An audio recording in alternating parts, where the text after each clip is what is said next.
ప్రవేశిస్తుంది. ఈయనకి పూజ చేసిన అక్షతలు గరిక తల మీద వేసుకుని అప్పుడు వ్రతం మొదలు పెడతారు. అప్పుడు నిర్విఘ్నంగా జరుగుతుంది. లేకపోతే ఏమైనా ప్రతిబంధకం రావచ్చు.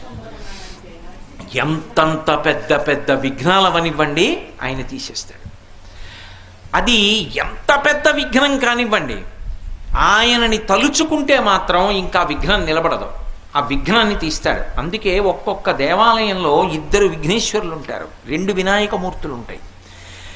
ఒక శివాలయంలో ఒక శివలింగమే ఉంటుంది, ఒక్కొక్క శివాలయంలో 1 కన్నా ఎక్కువ శివలింగాలు ఉంటాయి. అప్పుడు ప్రదక్షిణంలో పానవట్టం దాటచ్చు. సరే, ఇప్పుడు శైవాగమానికి సంబంధించిన విషయం ఎందుకు, కానీ వినాయకుడు సాధారణంగా ఒక్కడే ఉంటాడు, ఉండాలి కూడా. కొన్ని చోట్ల ప్రత్యేక సందర్భాలలో ఇలా ఎందుకు పెట్టారండి అని మీరు అడిగారు అనుకోండి, వాళ్ళు చెప్పలేరు. కానీ ఒక్కొక్క చోట ఒక్కొక్క ప్రత్యేక సందర్భంలో 2 వినాయకులు ఉంటారు. 2 వినాయకుల్ని ఎందుకు ప్రతిష్ఠ చేస్తారంటే